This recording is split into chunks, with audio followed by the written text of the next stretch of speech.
श्रीमान गुलाम नबी जी, मुझे चिंता इस बात की है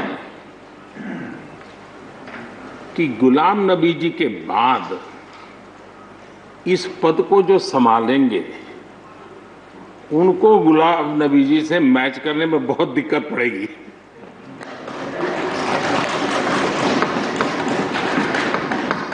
क्योंकि गुलाम नबी जी अपने दल की चिंता करते थे, लेकिन देश की और सदन की भी उतनी ही चिंता करते थे। ये छोटी बात नहीं है जी, ये बहुत बड़ी बात है जी। वरना अपोजिशन के लीडर के रूप में अपना दबदबा पैदा करना, ये सब मोह किसी को भी हो सकता है, लेकिन उन्होंने सदन से, मैं शरद पवार जी को भी इसी कैटेगरी में रखता हूं, वे सदन की और देश की चिंता को प्रायोरिटी देने वाले नेताओं में से रहे। गुलाम नबी जी ने बखूबी इस काम को निभाया है। मुझे याद है इस कोरोना काल में मैं एक फ्लोर लीडर्स की मीटिंग कर रहा था, तो उसी दिन गुलाम नबी जी का फोन आया कि मोदी जी ये तो ठीक है आप करते हैं, लेकिन आप एक काम कीजिए, सभी पार्टी लीडर्स की मीटिंग जरूर बुलाइए। मुझे अच्छा लगा कि उन्होंने पार्टी लीडर्स के साथ, सभी पार्टी अध्यक्षों के साथ बैठने का मुझे सुझाव दिया, और मैंने उस मीटिंग को किया भी। वो गुलाम नबी जी के सुझाव पर किया था, और मुझे कहने में, यानी इस प्रकार का संपर्क, और उसका मूल कारण है कि उनको दोनों तरफ का अनुभव रहा है, सत्ता दल का भी और विपक्ष का। 28 साल कार्यकाल, ये अपने आप में बहुत बड़ी बात होती है जी। बहुत साल पहले की बात है, शायद अटल जी की सरकार होगी, मुझे याद नहीं रहा। मैं यहाँ सदन में किसी काम से आया था, मैं तो तब राजनीति में नहीं था,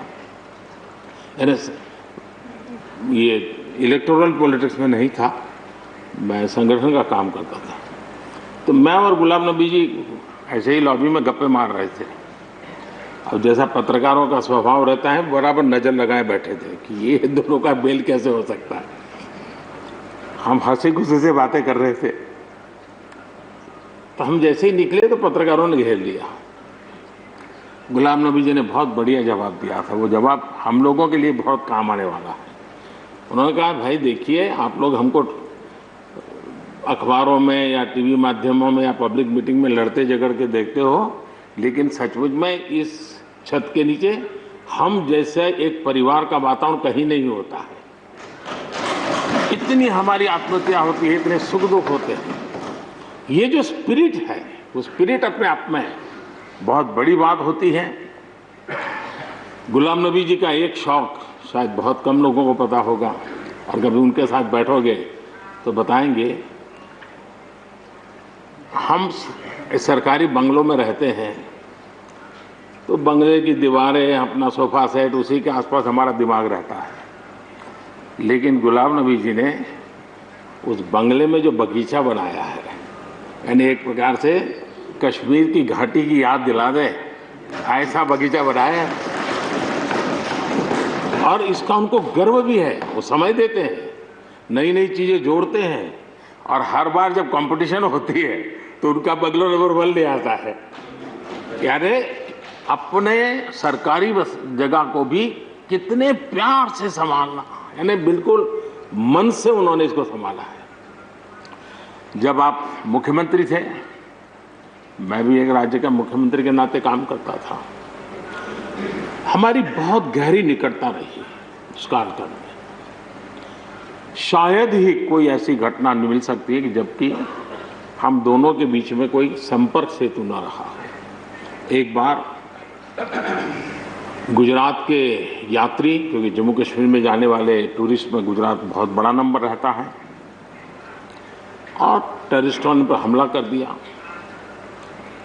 करीब 8 लोग शायद मारे गए। सबसे पहले गुलाम नबी जी का मुझे फोन आया।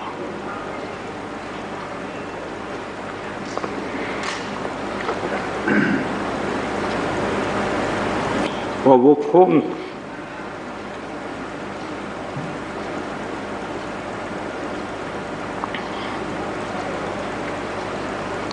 सिर्फ सूचना देने का नहीं था,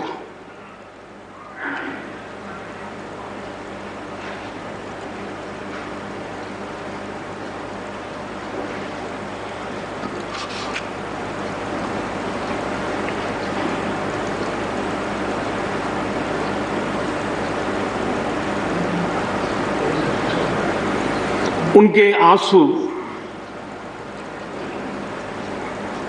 रुक नहीं रहे थे। फोन पे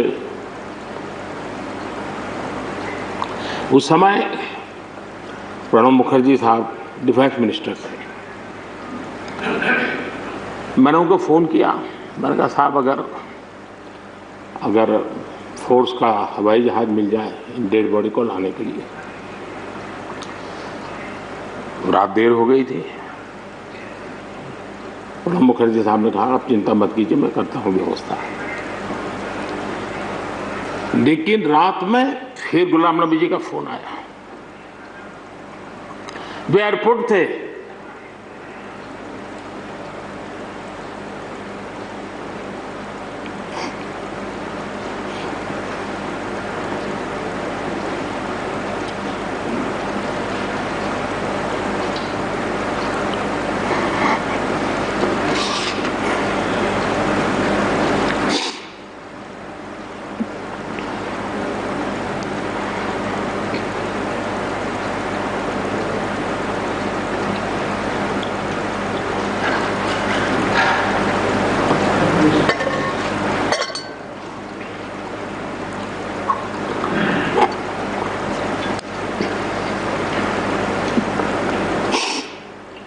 सॉरी, उस रात को एयरपोर्ट से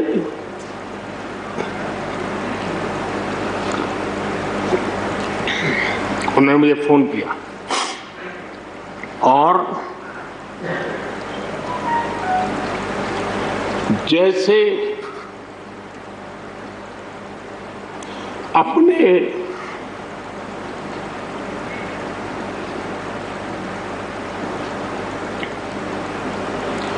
परिवार के सदस्य की चिंता करें,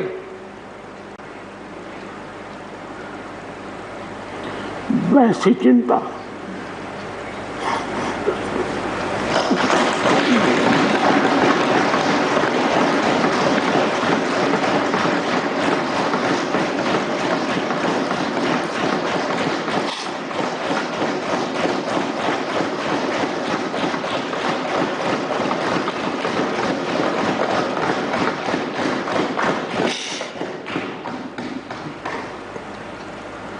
पद, सत्ता जीवन में आती रहती है, लेकिन उसे कैसे पचाना,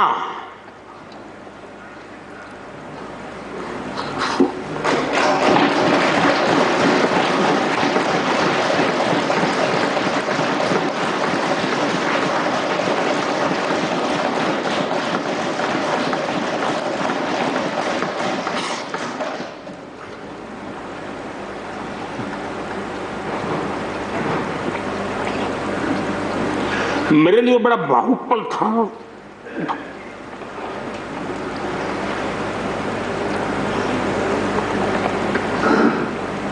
दूसरे दिन सुबह फोन आया कि मोदी जी सब लोग पहुंच गए।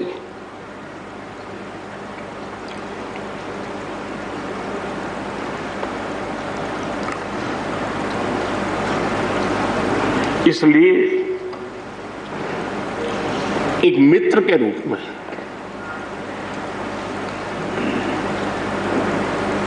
गुलाम नबी जी को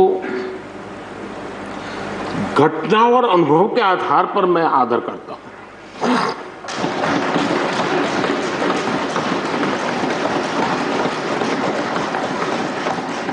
और मुझे पूरा विश्वास है कि उनकी सौम्यता, उनकी नम्रता, इस देश के लिए कुछ कर गुजरने की उनकी कामना, वो कभी उनको चैन से बैठने नहीं देगी। और मुझे विश्वास है कि जो भी दायित्व जहां भी वो संभालेंगे, वे जरूर वैल्यू एडिशन करेंगे, कंट्रीब्यूशन करेंगे और देश उनसे लाभान्वित होगा, ये सब मेरा पक्का विश्वास है। मैं फिर एक बार उनकी सेवाओं के लिए आदरपूर्वक धन्यवाद करता हूं और व्यक्तिगत रूप से भी मेरा उनसे आग्रह रहेगा कि मन से मत मानो कि अब आप इस सदन में नहीं हो। आप के लिए मेरे द्वार हमेशा खुले, इन चारों माननीय सदस्यों के लिए खुले हैं।